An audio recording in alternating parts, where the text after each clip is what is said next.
markana haddaan eegno wararka ka imaanaya gobolka Shabeellada Dhexe ayaa waxa ay sheegayaan in ciidanka xoogga dalka ay howlgal saacadihii la soo dhaafay ay ka wadeen deegaan hoostaga degmada Cadalle ee gobolkaasi ay u suurta gashay in deegaano ay al-shabaab ku sugnaayeen ay ka saareen.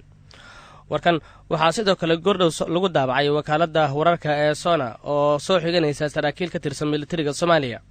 dadka deegaanka oo aan xiriiro hoose la sameynay waxay inoo sheegeen in dagaalka iyo howlgalka oo socday muddo saacado ah ay militariga Soomaaliya kula wareegeen deegaanadaasi hoostaga degmada Cadalle ee gobolka Shabeellada Dhexe. dhinaca kalena ciidamada xoogga ayaa howlgal waxa ay kula wareegeen deegaano ka tirsan gobolka Jubbada Hoose. Cabdimajiid Cabaas Aadan ayaa warkan Kismaayo inooga soo diray. ciidamada kumaandooska ee Soomaaliya ee Danab ayaa waxa ay howlgallo ay kula wareegeen tuulooyin dhowr ay ka sameeyeen deegaano ka tirsan gobolka Jubbada Hoose halkaas oo ay ku sugnaayeen dagaalamayaal ka tirsan ururka al-shabaab. howlgalkan uu hogaaminayay gaashaanle Xasan Aadan Ciraaqi ayaa waxa la sheegay in ciidamadu ay kula wareegeen tuulooyinka Cabdidhoore, Beerxaani iyo Haadweyne kuwaasi oo dhammaantood hoostaga magaalada Kismaayo ee xarunta gobolka Jubbada Hoose dhinaca galbeedna ka xiga. taliyaha ururka shanaad ee qaybta 43aad ee ciidanka xoogga dalka Soomaaliyeed gaashaanle Xasan Aadan Ciraaqi ayaa sheegay in tuulooyinka ay la wareegeen ay ku sugnaayeen kooxda al-shabaab cabasho dadka shacabka uga timid ay howlgalkaasi ciidamada u qaadeen. isagoo la hadlayay shacabka ku nool tuulooyinka ciidamada ay la wareegeen ayaa ka codsaday inay ciidamada la shaqeeyaan sidoo kale howlgalka ka dhanka ah ururka al-shabaab ay sii wadi doonaan ilaa iyo inta ay ka saarayaan tuulooyinka ay ku sugan yihiin. si kastaba howlgalkan ay ciidamada kumaandooska Soomaaliya ka fuliyeen gobolka Jubbada Hoose ayaa waxa uu ku soo aadayaa xilli mararka qaar ay kooxda dagaalamayaasha al-shabaab ay weerar ka geystaan deegaano ka tirsan gobolka Jubbada Hoose. cabdilmajiid cabaas aadan fantastic KNN Kismaayo. sida wariyaheena Cumar Maxamed Soomane uu ku warramayo Puntland ayaa laga dalbaday inay sii dayso odayaal dhaqameed ay maalmo ka hor ku xirtay magaalada Boosaaso ee gobolka Bari.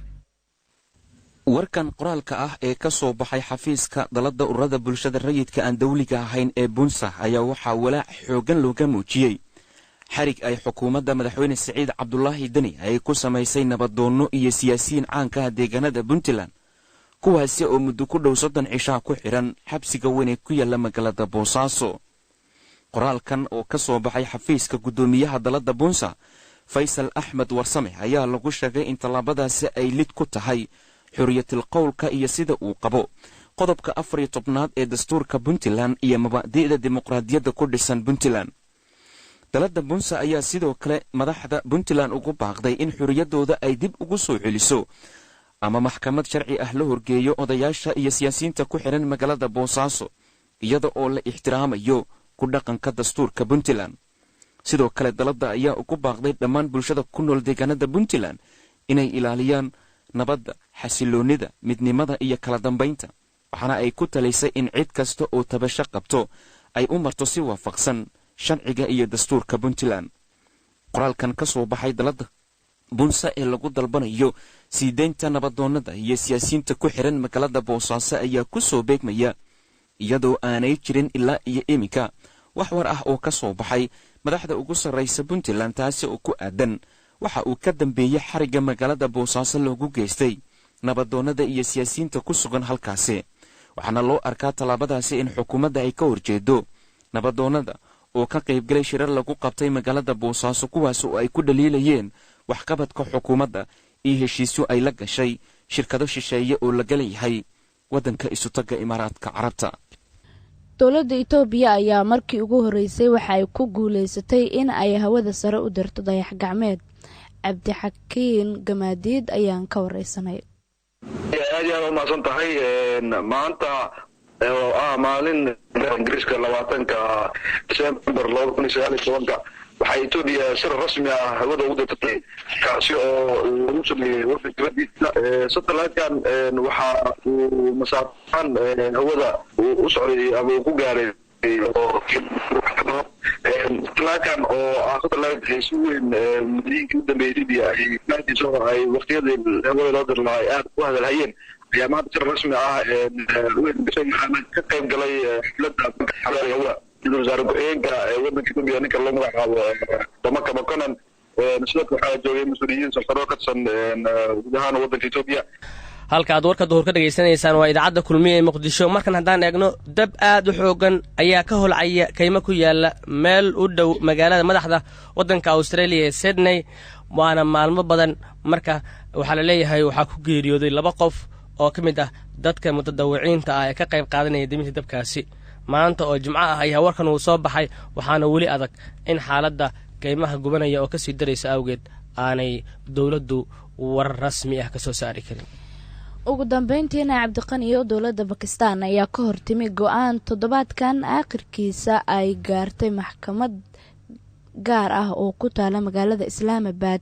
maxkamadda ayaana go'aan ka gaartay galdacwadeed loo haystay hogaamiyihii hore ee waddanka Bakistan.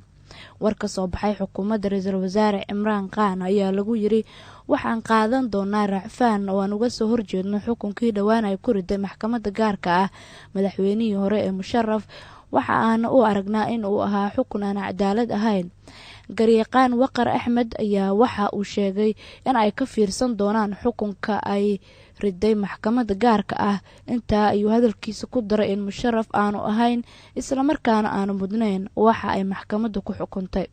Musharraf oo in muddo ah soo maamulaya dalka Bakistan ayaa waxa uu wajahayaa eedeymo aad u culus, waxaana jira galdacwadeedyo aad u tiro badan kuwaasi oo yaala maxkamadaha dalkaasi, waxaana dhammaantood ay ku saabsan yihiin qiyaamo qaran, musuqmaasuq iyo wax isdabamarin.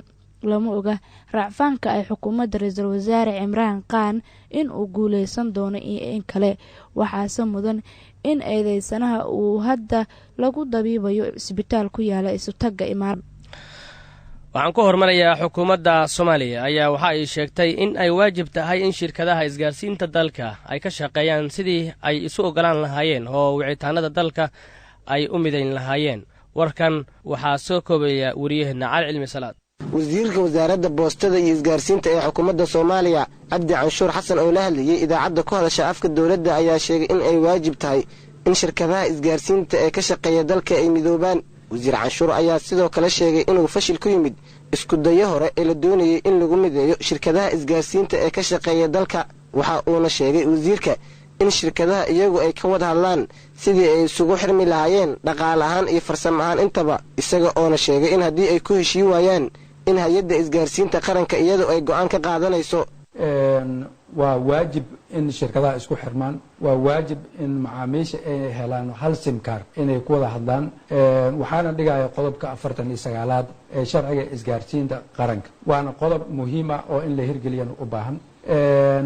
waxaan laakiin ognahay shirkadaha horta dhammaantood cid diidan inay isku xirmaan ma jirto, laakiin marka la isku xirmayo waxay u baahan tahay farsamo ahaan iyo dhaqaale ayaa la isweydaarsanaa in maartay habkii dhaqaalaha loo ku kala qaadan lahaayeen. horey 2 jeeroo hore ayay shirkadaha isku dayeen keligood in maartay isku xirmaan, labadiina waa fashilmeen. waxayna u fashilmeen in aysan jirin sharci adag ama barnaamij adag oo u yaalla oo waxyaabaha farsamo ahaan iyo dhaqaale ahaan maartay ku kala badbaadaan.